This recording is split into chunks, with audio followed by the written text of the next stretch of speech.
editorial, no? El moni, diners. Avui m'ha explicat un company, un acudit, me l'acaba d'explicar, que l'ha explicat a l'Arguiñano, avui amb el seu programa, que deia: mira si Castilla es ancha, que Soria llega hasta Panamá. Qui riu així és la doctora Araceli Caballero Rabasco, però abans de parlar amb ella deixem que us avanci una mica el contingut del programa.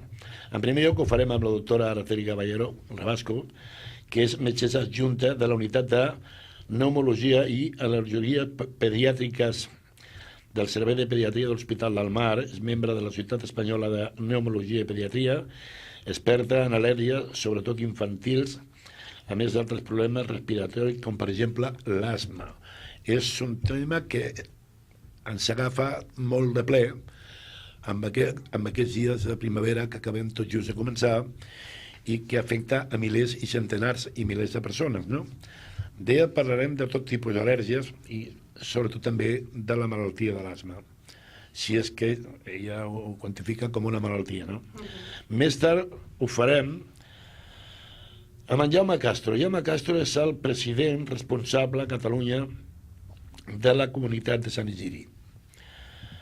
La comunitat de Sant Isidre és una comunitat, és una entitat que ara farà els seus 40 anys de fundació a Roma, amb una més que important influència en el bon sentit de l'expressió en el Vaticà, i que s'ha estès arreu del món i que té com a objectiu en les seves activitats doncs portar tota mena de religiosos, vinguin on vinguin. Sovint molts dels seus actes se celebren a la Catedral de Barcelona, i treballant al món de la marginalitat, treballant al món de la pobresa, però bàsicament treballant al món, jo diria, que de la intel·lectualitat catòlica. I de tot això parlem amb en Jaume Castro. I més tard tindrem la nostra tertúlia política amb el senyor Joaquín Ortillas per part del Partit Popular, per part del Partit Socialista de Catalunya, i amb en Jordi Fernández Cuarent d'Esquerra Republicana i Partit Popular, el senyor Agustín Meneite. Avui no sé per què, no tinc la resposta, no tindrem la companyia de Ciutadans. Amb ells tractarem del canvi de noms que l'actual Ajuntament vol dur a terme amb alguns espais i places de Barcelona. I també tindrem ocasió de que en Jordi Fernández d'Esquerra Republicana, saben vostès que és historiador, avui ens parli dels almogàvers, que ens expliqui qui van ser i a què es van dedicar. Li ben asseguro que serà molt interessant, perquè jo, que no tenia ni idea de què eren els almogàvers, vaig demanar a la meva companya que entrés a internet i entrés la història dels almogàvers.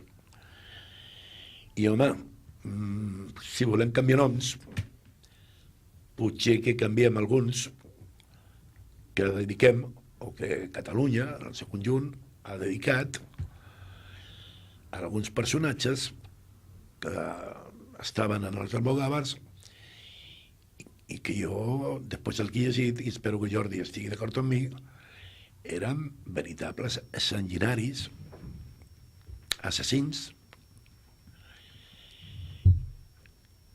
I vostès se sorprendran de que alguns carrers importants d'aquesta ciutat tinguin noms de persones com aquelles. De tot això parlem també amb en Jordi Cuarent en la tertúlia d'aquesta tarda. Doctora, buenas tardes. Buenas tardes. ¿Qué tal? Bien. ¿A usted como doctora también le afecta la primavera? No, la verdad es que yo por suerte no tengo problemas de alergia a las cosas, bueno, al polen de la primavera ni a nada. La verdad es que yo, aunque sea especialista en neumología pediátrica, no tengo ningún problema respiratorio ni asma. Cuando llega esta etapa, esta estación del año, doctora, yo escucho muchísimas voces, médicas todas ellas, que dan consejos por activa y por pasiva, y que cada año son reiterativos, ¿no? Y que parece que queden en saco vacío, en que no se escuchen, ¿no? Pues sí. ¿Por qué somos tan negativos a la hora de prevenir, cuando a lo mejor, atendiendo los consejos de una doctora, de un doctor, o de tomando una medicación, o tomando unas medidas preventivas, simplemente podríamos evitar las consecuencias que a veces sí son consecuencias graves, que nos originan los cambios de tiempo, sobre todo en primavera, ¿no? Yo creo que también no solamente pasa en el asma ni en patologías respiratorias, sino también si lo hacemos general en otras enfermedades. Yo creo que nosotros en el momento que nos encontramos bien nos olvidamos de seguir los consejos del médico, de seguir el tratamiento que nos prescriben, porque como estamos bien, ¿para qué hacerlo, no? Entonces, cuando llega estas épocas de repunte, es cuando nos damos cuenta de que hemos hecho las cosas mal anteriormente y ahora tenemos ganas como de correr, ¿no? Es cuando vienen las prisas de, doctora, me encuentro mal, deme una cita porque no sé lo que hacer, y simplemente si hubiera seguido los consejos previos a lo mejor no hubieran llegado a este punto, ¿no? Pero yo creo que ya es, pienso yo, conciencia humana de que cuando nos encontramos bien nos olvidamos hacer las cosas que nos tocan, y cuando nos encontramos mal es cuando queremos correr y prevenir, ¿no? Se habla mucho sobre todo en las ciudades, ¿sí? Del polen. Del polen. Del polen. Hay unos árboles que tienen una cantidad mayor, menor de polen. Barcelona es una ciudad que está llena de árboles de plátano. El platanero, y ahora estamos justo en el momento de mayor incidencia. Pero al mismo tiempo, también se deben encontrar ustedes en sus pacientes, ¿sí?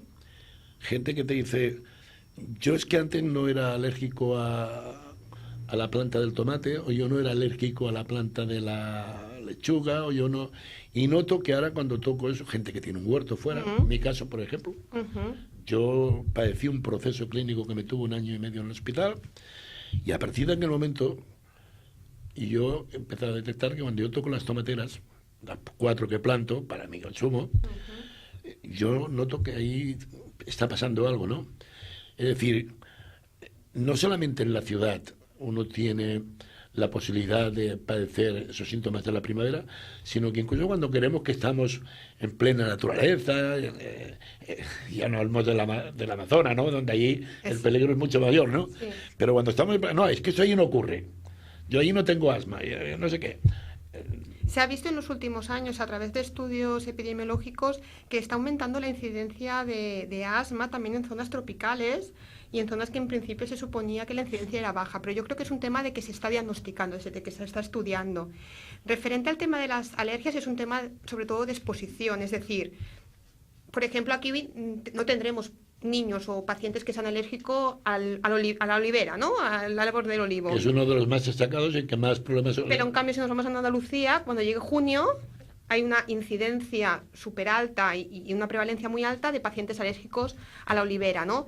Y el tema de la alergia al contacto de determinadas plantas, muchas veces esto es más típico de los adultos. En los niños lo encontramos más bien poco. Sobre todo encontramos alergia a lo que es alimentaria o alergia a lo que es exposición al polen o a los hongos y ácaros del polvo, ¿no? Pero depende de un tema de exposición, una base que tengas tú alérgica o no, y luego a unos desencadenantes que todavía filiados no están totalmente filiados, el por qué llega un momento en que peta, por decirlo de alguna manera, y desencadena, ¿no? Yo siempre hago la misma pregunta a sus compañeros cuando vienen por aquí.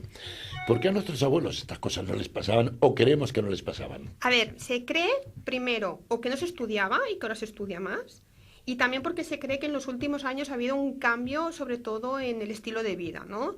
Es un estilo de vida de que ha cambiado los hábitos de alimentación. El tema de la contaminación ambiental ha aumentado mucho y ahora también hay estudios que indican que un aumento del grado de contaminación va asociado a un aumento de la patología respiratoria, de la patología alérgica. También el hecho de que antes los niños también se alimentaban mucho con lactancia materna, y esto ahora se ha disminuido también en los últimos años. Pero parece que vuelve, ¿no? El tema de la lactancia materna parece que está volviendo, ¿no? Por suerte sí, ¿no? Y es un factor protector, se ha visto en los niños para prevenir que posteriormente tengan problemas de asma. Y también se cree mucho ahora en la teoría de la higiene. Actualmente, antes no teníamos tantos miramientos con el tema de exposición a lo mejor a animales, estábamos en el campo, estábamos conviviendo con nuestros animales domésticos, no teníamos tanta precaución con el tema de la higiene, y ahora se ha visto que niños que viven como una especie de burbuja o incluso en el embarazo, que no estamos expuestos a determinados alérgenos, son pacientes que luego son más propensos a tener problemas tanto de alergia como problemas respiratorios. Esta teoría es la que está mucho en Con lo boga cual se ahora. está produciendo un fenómeno contrario, que es el hecho de la sobreprotección, ¿no? Exacto. El niño, bueno, en invierno hay que llevarlo muy abrigado, con la boca tapada, que no le toque el aire, que no sé qué. Hay un exceso de Y autoprotección. sabe el tema también del exceso de a lo mejor de limpieza en casa, de que no toques al animal, de que no vayas a tocar nada en el parque. Estas cosas ha visto que pueden estar relacionadas con el tema de la teoría de la higiene. Y también, por ejemplo, en lo que son en las zonas urbanas, el tema de los aislamientos, ahora son viviendas muy bien aisladas, que están con más calorcito, que no están bien ventiladas. No todas, doctora, no todas. No todas. Bueno, hay gente que sí. por desgracia está oscura. ¿Sí? Sí, pero es un tema también de lo que es lo que son las paredes, ¿no? Y esto ocasiona de que se ha visto de que hay más ácaro del polvo también dentro de las viviendas, que la concentración del ácaro del polvo de las viviendas ha aumentado en los últimos años. Y esta exposición al ácaro del polvo también luego predispone el problema Doctora, de respiratorios. ¿hasta qué punto, cuando entremos ya más que en el calor, ¿Sí? verano, hasta qué punto las alergias se están alargando más como consecuencia de los aires acondicionados, de las calefacciones, el hecho de estar en casa y querer estar en pleno invierno a 25 grados, cuando antes lo que se hacía era ponerse suéter, abrigarse y estar en casa? Lo máximo que teníamos era el braserito de carbón o de carbonilla. Exactamente, va un poco en boga. ¿Hasta qué punto ese cambio de hábitos también está de alguna manera marcándonos eso, no? Primero se ha visto que el cambio climático puede influir. Ahora no tenemos el frío intenso ni el calor a lo mejor intenso, sino es como un clima, como digo yo, tropical.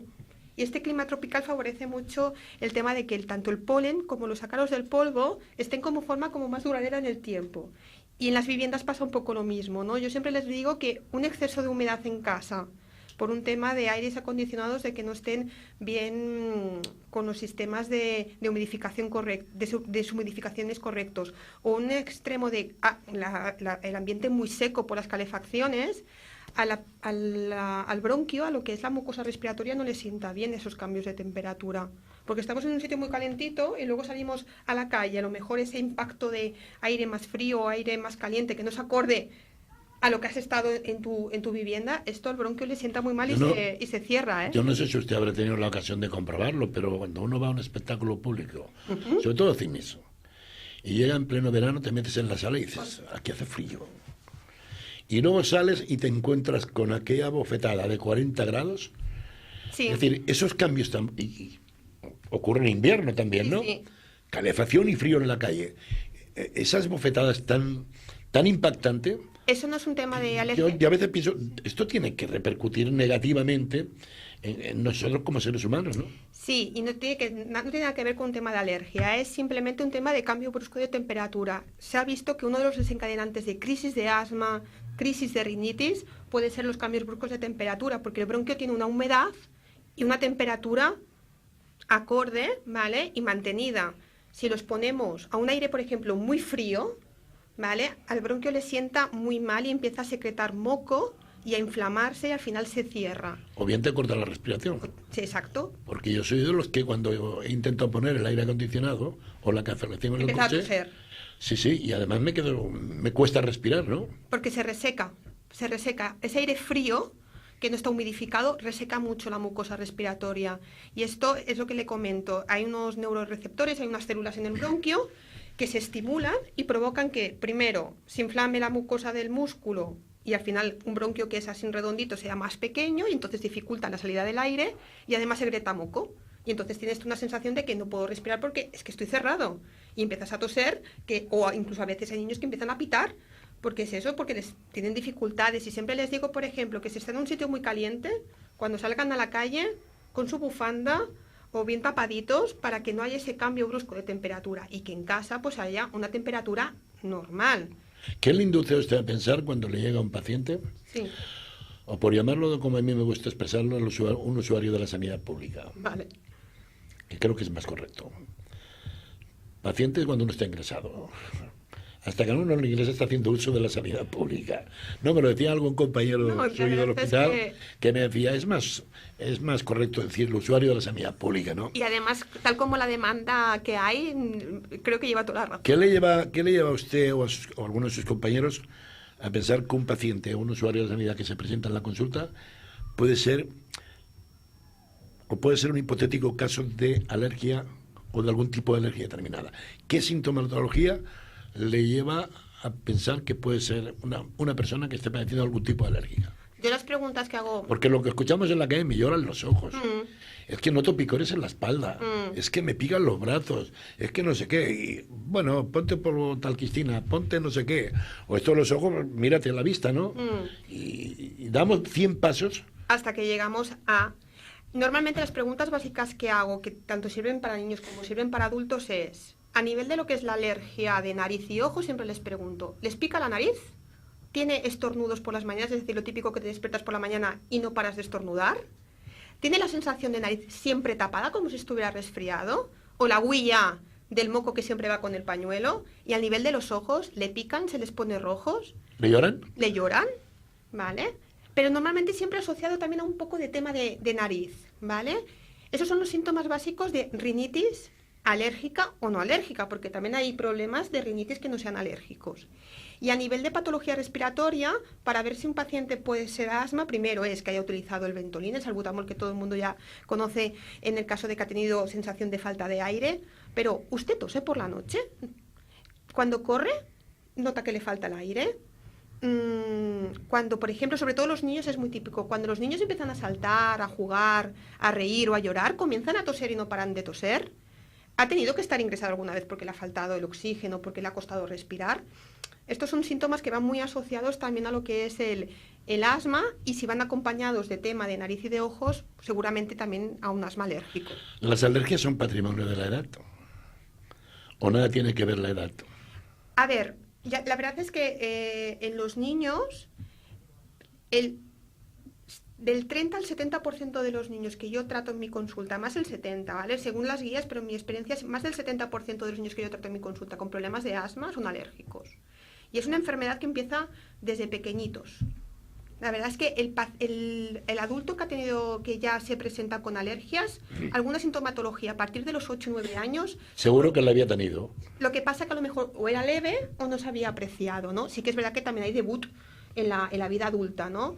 Pero muchos de los pacientes que tienen síntomas respiratorios y alergias de adultos, ya de pequeños, ya han tenido algún pequeño síntoma, o han tenido alguna alergia alimentaria de pequeños, o han tenido problemas de dermatitis atópica. Es muy frecuente el niño pequeñito que se le pone la piel roja, que le pica, que ha tenido que utilizar muchas cremas de bebé, que luego hacen lo que se llama la marcha atópica, y va cambiando, mejora la piel, pero luego empiezan los problemas de nariz, o los problemas respiratorios, o incluso algunos acompañados de alergia alimentaria.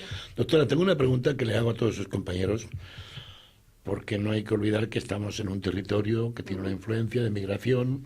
El Hospital del Mar es una referencia clara de esa migración, sobre todo en el conjunto del distrito de Ciutat Bella. El tipo de niños o de pacientes que le llegan a su consulta, ¿ustedes han notado un incremento también de niños procedentes de otros países de África, Marruecos y demás? A mí lo que me ha dado la sensación, y es un dato subjetivo porque realmente no he hecho un registro, es que la población, sobre todo de Pakistán, tiene una base alérgica, mis niños de Pakistán, muy alta, sobre todo a ácaro del polvo. ¿Y a qué es debido eso? La verdad es que, a ver, luego preguntas y tampoco no hay una influencia. Sí que puede haber algún padre que tenga una base alérgica, pero no todos los niños tienen el papá o la mamá con antecedentes. La verdad es que son niños que sí que es verdad que tienen una piel siempre bastante seca, que han tenido antecedentes de piel de dermatitis atópica, y es una puerta de entrada para que tú te sensibilices a los ácaros del polvo. Pero yo creo que tiene que haber una base genética, que no se conoce exactamente porque es multifactorial, que en esta población... ¿Porque las alergias tienen esa base genética? ¿Son lo que ustedes llaman hereditarias? Son hereditarias, aunque no se sabe realmente qué genes son. Lo que se comenta que es que siempre que tengas un factor paterno o materno de que hayan tenido algún tipo de alergia respiratoria o alergia alimentaria, es factor de riesgo para que tu hijo la tenga. Se sabe que hay una herencia, pero que todavía no se conocen los genes que están más asociados a esto. Vayamos, si le parece a usted, a otro tipo de alergias que a veces son mucho más graves, y esas no las vemos porque no están en la calle. Estoy hablando de la alergia a un medicamento determinado. ¿Cómo se detecta que esa persona es alérgica a ese medicamento? Sí que es verdad que yo no estoy tanto especializada en Porque alergia. usted sabe que eso se produce. Sí, sí que es Que verdad. tomamos medicamentos, que vamos a la farmacia, muchas veces nos autorrecetamos. Ujú. Hoy en día, por suerte, los farmacéuticos están Más al tanto. más al tanto, se han convertido en consejeros de la sanidad, te dicen, ha sido mejor ves al médico. Ujú. Pero es cierto, doctora, que todavía hay farmacias donde vas y dices, mira, tómate esto una cada día, y si ves que en 4 días no mejora, te vas a ver a la doctora de cabecera. Ese farmacéutico, esa persona que está comprando, que no le han recetado, está comprando ese medicamento, es consciente de que sin saberlo él puede ser alérgico a ese medicamento y que puede tener unas consecuencias mucho más graves. Sí, sí que es verdad que yo no soy especialista en alergia a medicamentos, pero es muy típico, incluso a veces, medicamentos que has podido tomar previamente y que nunca te ha pasado nada. Es muy típico de los antiinflamatorios. En adultos, incluso también adolescentes, es muy típico haber tomado un ibuprofeno toda tu vida, nunca haber sufrido ningún tipo de alergia y patapam. Te lo tomas un día y empiezas a sentir que no puedes respirar, que te se hincha la boca, que te falta el aire y que tienes una anafilaxia, ¿no? Y muchas Y cuando veces... eso se produce, doctora, ¿qué significa? ¿Que nuestro cuerpo está rechazando eso? ¿O que le hemos castigado excesivamente con eso? Muchas veces se sabe que cuando se desencadena Estoy pensando una... ahora en el tema de los antibióticos, ¿no? Vale. ¿Con qué facilidad los tomamos? ¿El jarabe, la pastilla? Los antibióticos sí que es verdad que pueden dar alergia, pero sobre todo lo que dan son más resistencias. Es decir, que luego cuando los tengas que utilizar de verdad, no te hagan el efecto porque tu cuerpo se ha hecho resistente al efecto, ¿no? En niños hay a veces que hay alergias a antibióticos, pero muchas veces estas alergias son falsas porque le estás dando el antibiótico cuando no le toca porque es un cuadro vírico. Y a veces cuando asocias un antibiótico a un cuadro vírico te puede salir una erupción cutánea que no significa que es alérgica, sino que es una reacción que hace el cuerpo o el virus por haber dado un antibiótico cuando no toca, ¿no? Pero sí que es verdad que, por ejemplo, las alergias a las penicilinas es algo también muy común, ¿vale? Muchas veces puede ser eso, que tengas una base alérgica de algún familiar que la hayas tenido. Bueno, hoy ya tenemos la cortisona que está supliendo la penicilina. Ya. Además tiene multitud de utilidades. ¿no? Sí, también, pero cuando... también tiene unos efectos Sí, pero mucho cuando... más negativos que la penicilina. Pero la penicilina, por ejemplo, todavía es el fármaco princeps para determinadas infecciones y que hay que saber realmente si uno es alérgico o no, porque luego puede tener consecuencias a la hora de tratar algún tipo de enfermedad, ¿no? Pero lo que me quiero referir... Perdón, es que muchas veces se desencadena la alergia al medicamento cuando va asociado a otros factores. Por ejemplo, yo me tomo un ibuprofeno y hago ejercicio. Y el ejercicio es el cofactor que hace que desencadene que mi cuerpo... A ver, explíqueme eso. Sí, sí. Por ejemplo, yo puedo tomar... Yo me tomo un ibuprofeno y a las 2 horas digo, me voy a correr. O a la media hora. O a la media hora. Y el ejercicio, esa estimulación que estás haciendo al cuerpo de liberación de sustancias por el ejercicio... puede hacer como cofactor que se desencadene una alergia al ibuprofeno. ¿De alguna manera está quitando defensa del cuerpo en el momento de ese No, ejercicio? se está produciendo una molécula que provoca la alergia, que provoca la inflamación de las vías respiratorias, de que salga la urticaria, que es la IgE, que se llama la inmunoglobulina E, que es la que provoca toda la cascada alérgica, ¿no? O, por ejemplo, que tomes ibuprofeno asociado a algún alimento. A veces, si hubieras tomado el ibuprofeno solo no te hubiera pasado nada, pero al asociarlo con un determinado X alimento te desencadena la crisis, ¿no?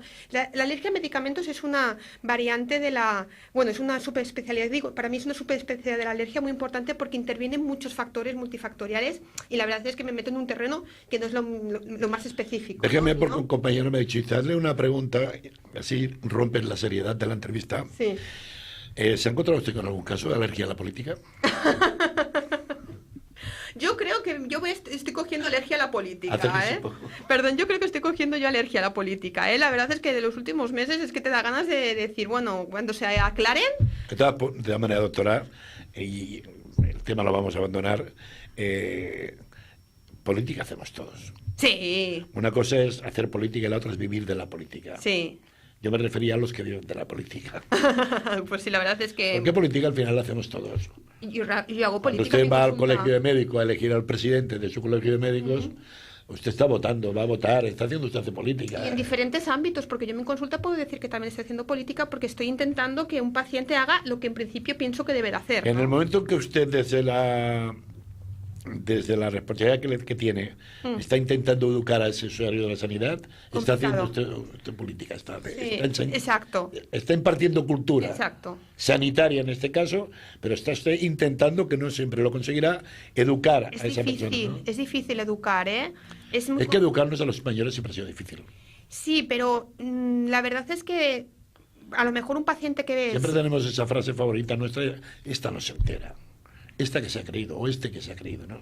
Sí, pero yo creo que también, aparte de que nosotros podemos tener una cierta barrera idiomática por la población que tenemos en nuestra zona, te das cuenta, ¿no? A lo mejor un paciente le haces 3 revisiones al año y te das cuenta que en cada visita repites lo mismo, y incides en lo mismo y siempre encuentras algún fallo en el tratamiento, aunque des un plan por escrito, aunque se lo explique que es 40.000 veces, aunque hagas una técnica, ¿no? Yo creo que es un tema de que lo que he explicado al principio, cuando nos estamos bien, nos olvidamos. Si usted tuviera la oportunidad de, como he tenido yo en este programa en diferentes ocasiones, de hablar con los equipos de auxiliares de enfermería, de enfermeras de los CAPS que tenemos de referencia, le aseguro que le podrían explicar lo que les cuesta esa pedagogía, ¿eh? Sí, no, está clarísimo porque yo lo vivo también en mi consulta, ¿no? Les cuesta, y cómo en algunos casos a veces están tentadas de tirar la toalla y decir, ya me he cansado, ya no lo explico más, que haga lo que quiera, pero no es así, no tiran la toalla, siguen insistiendo. No, y la verdad es que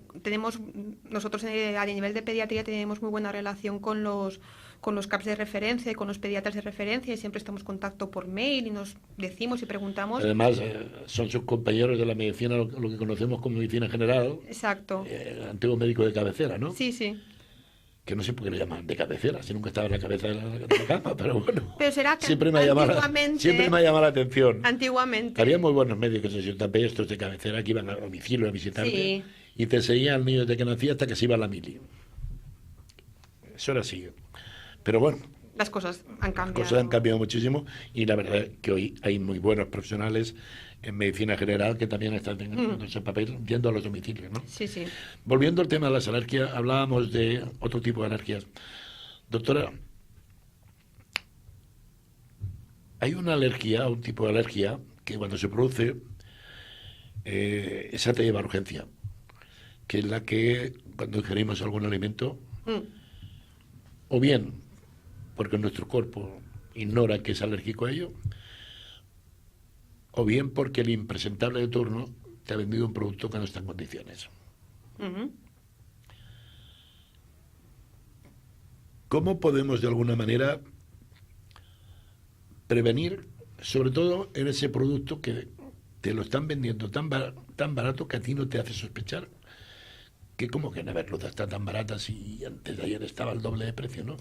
Sí, esto más que desencadenar a lo mejor una reacción alérgica es buscamos cosas que a veces toxicidad. No tienen su valor, no le damos el valor que tienen, que están muy por debajo de su valor en función del ahorro en la economía, y hay familias que no tienen otro remedio y que van pues eso a buscar lo que pueden. Pero cuando comemos, sobre todo por productos pescados y demás, y decimos, qué barata está la merluza, no la voy a comprar. Y compramos, llegamos a casa, la harinamos, la freímos, nos la comemos, y a las 4 horas tenemos cola en urgencia porque toda la familia tiene que ir a desfilar. Estos días se está hablando mucho de que se han producido miles de casos de gastroenteritis por una agua mal embotellada. Imagínese, doctora. Sí. Esto más que una alergia. Y ahora están diciendo que si fue del manantial, que si fue de no sé dónde, sí. Y yo al final he llegado a la conclusión, y usted lo ha pronunciado, yo le iba a hablar del tema, pero usted ha entrado en él, de que lo mismo que ocurre con estas garrafas, que ha sido producto de la garrafa, que no se lavaban bien, que se contaminaron, con qué facilidad vamos por la Rambla o estamos en la playa, compramos una lata de cerveza, alguien que la vende, que posiblemente está necesitado y tiene que venderla, y no sabemos si esa lata está contaminada, la abrimos, no la limpiamos, y dices, tío, ¿eres consciente de lo que estás haciendo?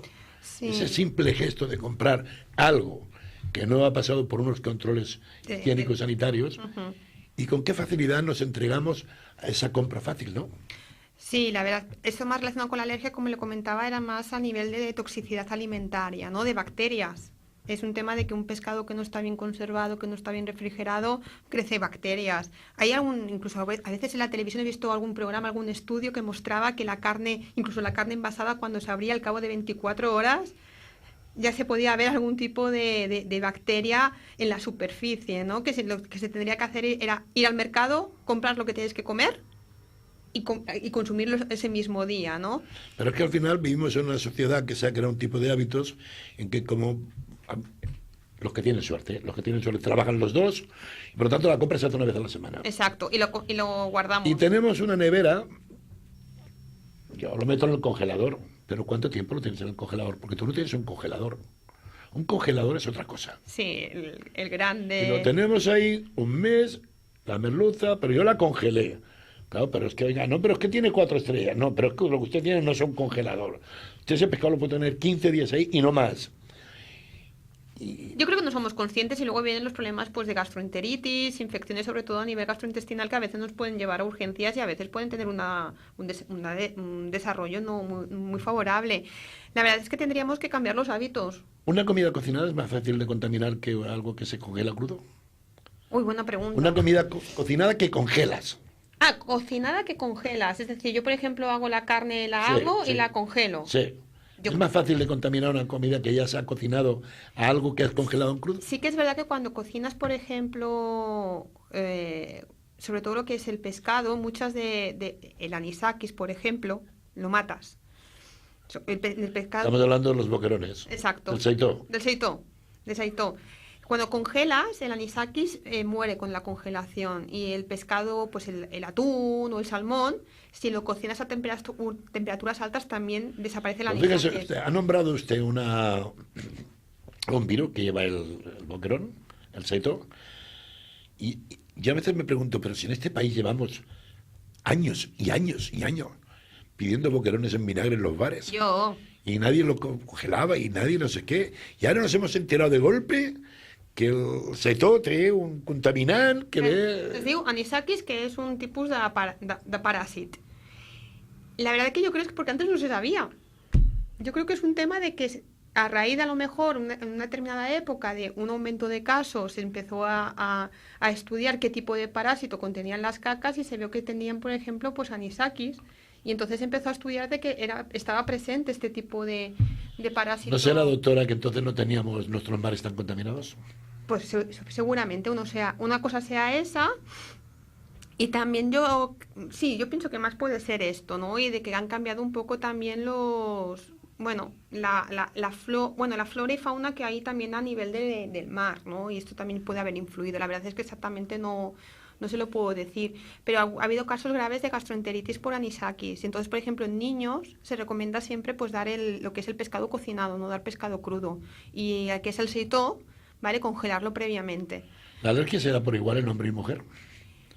Se ha visto en la época infantil, ¿vale? Que en los primeros años de vida hasta los 10 años hay más prevalencia en chicos que en chicas, que luego en la adolescencia se equiparan, ¿vale? Y en la época adulta la verdad es que aquí ya me pilla porque no es mi especialidad.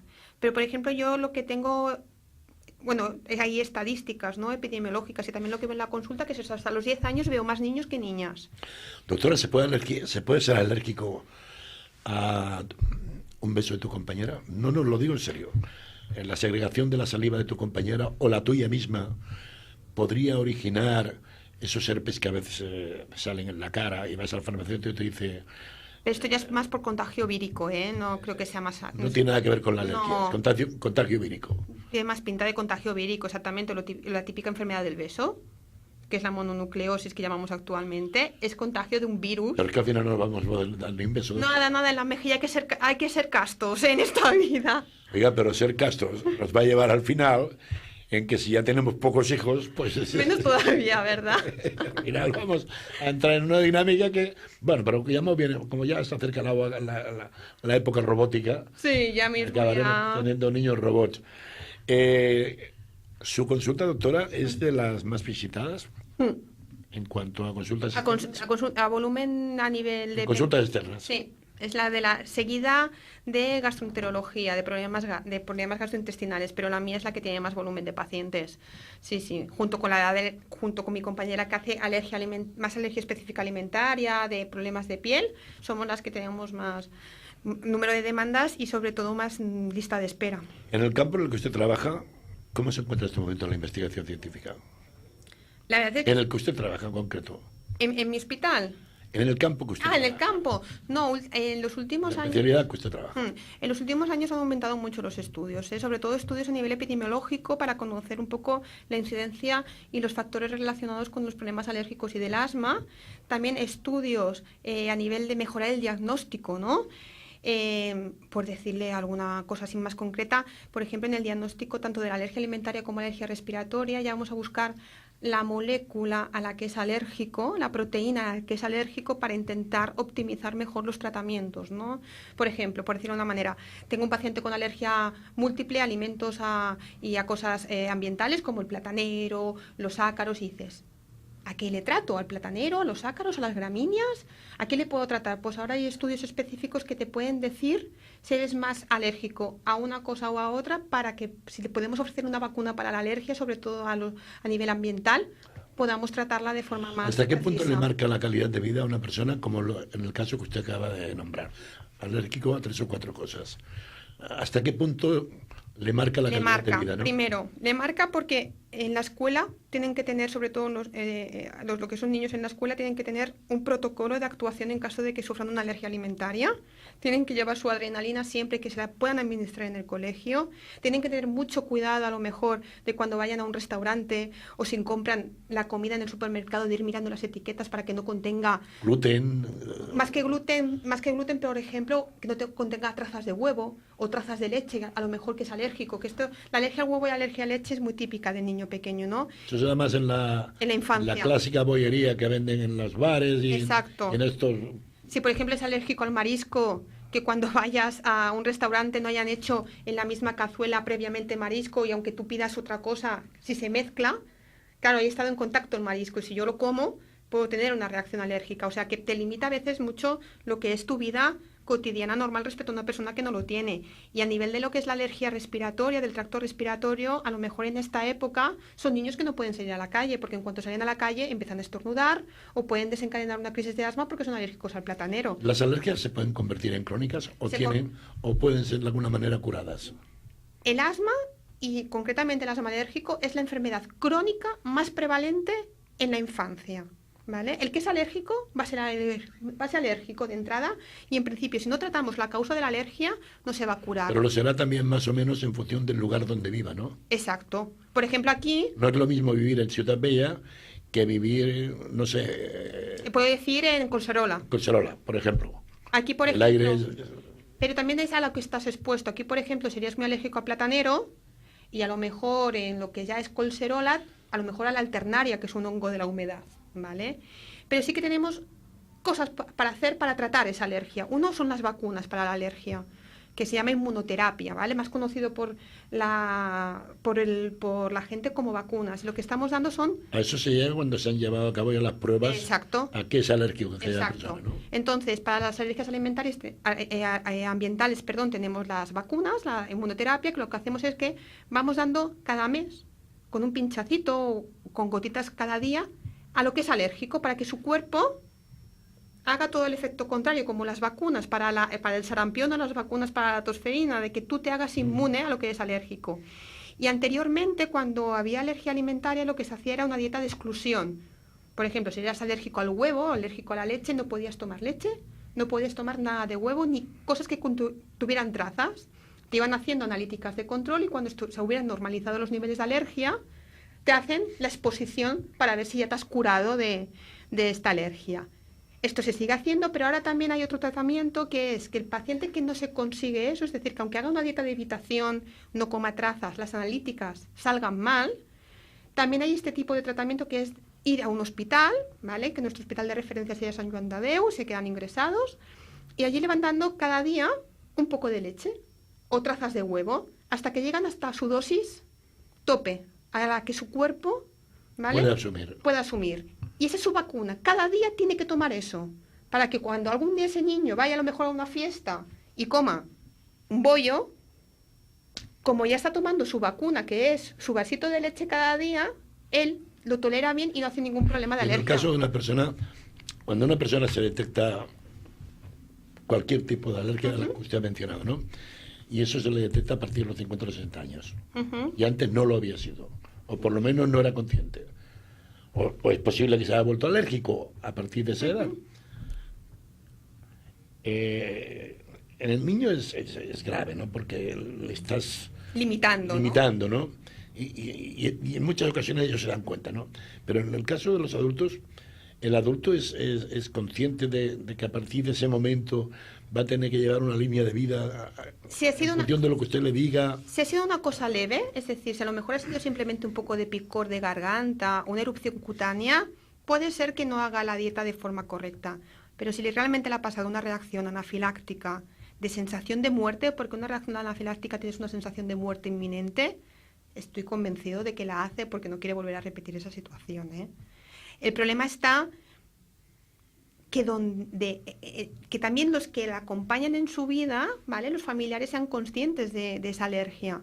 Porque, por ejemplo, si yo soy alérgica al pescado y llega mi madre y utiliza el cuchillo cortando el pescado y luego ese mismo cuchillo corta el pan. Qué complicado esto, doctora. ¿A que sí? Y yo como ese pan que ha sido en contacto con el pescado, a lo mejor sufre una reacción alérgica. Pero creo que hemos de estar pendientes con qué cortamos esto, con qué cortamos aquello. Que no se mezclen los alimentos. A veces se te cae un trozo de pan al suelo, lo coges con indiferencia absoluta y te lo metes en la boca de nuevo. Sí, sí. Es decir, vivimos en una sociedad en la que nos cuesta cambiar de hábitos. Sí, ¿no? Pero la alergia alimentaria a veces puede ser mortal, ¿eh? Y hay que tener una prevención muy importante. Y usted habrá escuchado muchas veces esa expresión de que en una boda, Navidad, sí, el cumpleaños, por una vez no te va a pasar nada. Pruébalo. Y catapum. Y catapum. Y ese día... Tiene que ir corriendo a urgencias porque le cuesta respirar, porque se le cierra la garganta. Sí, hay que...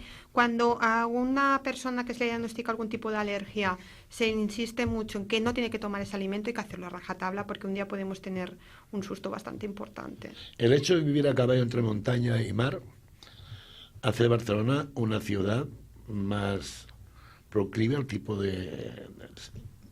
¿según qué tipo de alergias? Sobre todo las alergias lo que son respiratorias, porque es un ambiente que no está limpio. Entonces la polución hace que el ambiente no limpie, ¿vale? Y se queda todo lo que es el polen concentrado y el ácaro del polvo. Pero, por ejemplo, hay otras zonas fuera de aquí de España, fuera de aquí de Barcelona, por ejemplo, hay gente que te dice que aquí más o menos está bien, pero que cuando se va a la casa que tiene en Arenys de Mar, que está en plena costa y a lo mejor hace más humedad, entran al apartamento y se encuentran fatal. Pero eso es porque ha estado a lo mejor toda la casa toda la semana cerrada, no se ha ventilado bien, ahí hay un ambiente que es húmedo y el ácaro del polvo empieza a reproducirse de forma exponencial. Entonces, si en ese momento entras y alguien antes no ha ventilado bien la casa, tú puedes entrar ahí y desencadenar a lo mejor una crisis de rinitis o una crisis de asma. Doctora, llevamos 3/4 de la larga hablando y no nos hemos aburrido. No, la verdad es que no. No sé si le quedaba a usted alguna cosa más por añadir respecto al tema de las alérgicas, o sea, de las alergias. Si quiere usted lanzar un mensaje a la gente que acuda a la consulta, que tomen las medidas preventivas que ustedes les aconsejan, que tomen la medicación que ustedes les aconsejen, que seamos un poco más adultos. Consejos y así en frases clave.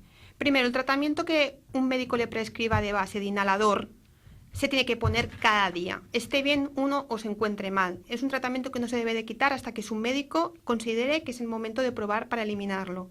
Ahora que estamos en época de polinización, sobre todo de plataneros, aconseja que los días de viento, sobre todo no salir a la calle, que la casa... Exacto, es complicado.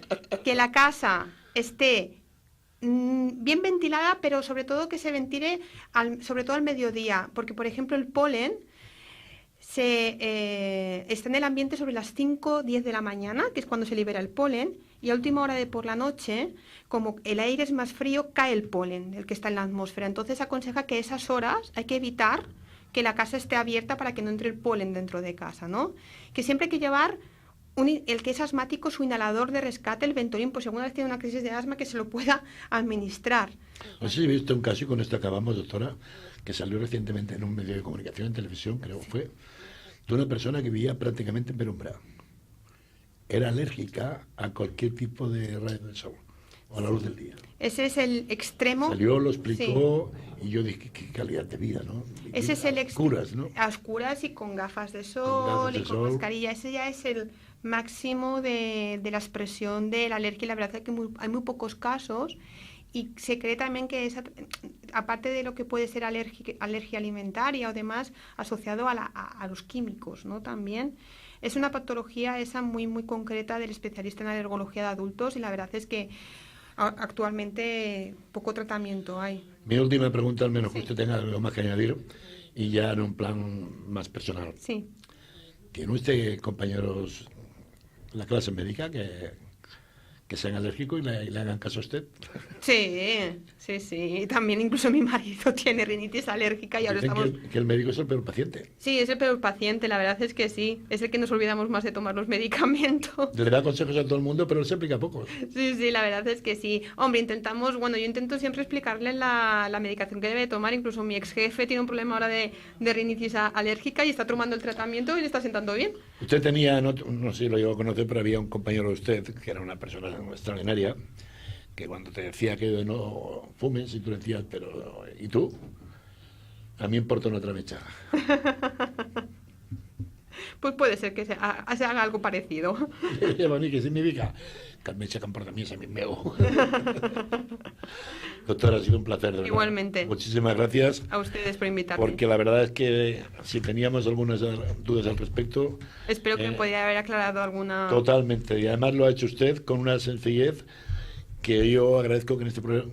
Que siempre es complicado entrevistar a un médico, sobre todo cuando están en el mundo de la investigación y yo les pido siempre que hagan un intento de ponerse un poco a ran de lo que es la audiencia de Radio Tarbella, ¿no? Que nos escuchan en toda Barcelona, pero al final nos está escuchando gente muy sencilla y que cuando se utiliza una cierta terminología luego te dicen ¿qué ha querido decir? ¿Qué decía? ¿No? Y la verdad es que usted lo ha hecho, pero de una manera muy sencilla, y me alegro. Estoy convencido que todo el mundo lo ha entendido. Pues muchas gracias. Muchísimas gracias. A ustedes. 3 minuts a les 6 de la tarda, continuem aquí a la sintonia de Ràdio Ciutat Vella. ¿S'han recordat de Joan Baez? Aquella especie de himno rebelde, finales de los 60, principios de los 70. Joan Baez. Sí, fue por el mayo del 68. Cuando ya algunos empezamos a ir al baile, y algunos de ustedes no habían nacido. No nos moverán. Joan Baez.